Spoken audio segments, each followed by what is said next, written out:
Morning. সবাই কেমন আছো? আশা করছি ভালো আছো। আমাদের একটি নতুন ভিডিওতে সবাইকে স্বাগত। আজ হচ্ছে মঙ্গলবার, সকাল এখন 7টা মতো বাজে।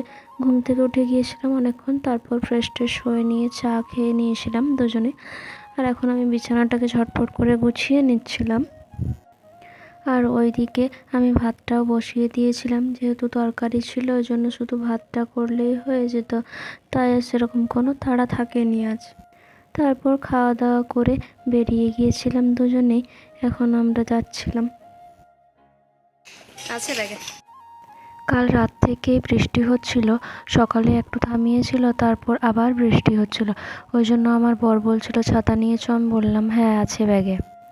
তারপর এখানে সেন্টারের কাছে চলে এসেছিলাম, ভাবলাম যে ছাতাটা মেলতে হবে না, বৃষ্টি কম কম পড়ছিল, কিন্তু দেখলাম না, আরও বৃষ্টিটা জোর পড়ছিল বলে ছাতাটা মেলতেই হলো। যাই হোক, তারপর সেন্টার থেকে বাড়ি ফিরতে ফিরতে 3:30 পৌনে 4টা মতো বেজে গিয়েছিল। এখন যাচ্ছিলাম, আমার বর দাঁড়িয়েছিল আমার জন্য অফিস থেকে এসে, তো একসাথেই যাচ্ছিলাম এখন। আর তখন মনে হয় বৃষ্টিটা একটু কম কম পড়ছিল, তাই আর ছাতা মেলতে হয়নি। রুমে এসে আমি স্নান টান করে নিয়েছিলাম, তারপর ও ছাতু রেডি করে রেখেছিল, আমি খেয়ে নিয়েছিলাম। তারপর আপেলটা কেটে দিয়েছিল, একটু খেয়েছিলাম। সন্ধেবেলাও আসার সময় অফিস থেকে আমার জন্য নিয়ে এসেছিলো আইসক্রিম। ও খায়নি, ঠান্ডা লেগে যাবে বলে, তার জন্য আমি একাই খেয়ে নিয়েছিলাম।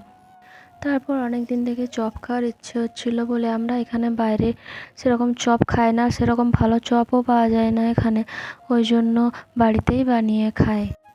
আমি আলুটা সেদ্ধ করে দিয়েছিলাম, তারপর ও আলুর চপের মশলা টশলা সবই ও নিজেই করেছিল।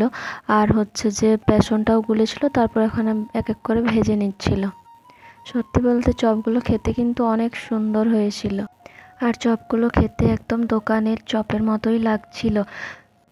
আর বাড়িতে বানানো জিনিস দু একটা বেশি খেলেও শরীর খারাপ হয় না, তাই বাড়িতে বানিয়ে খাওয়াটাই ভালো।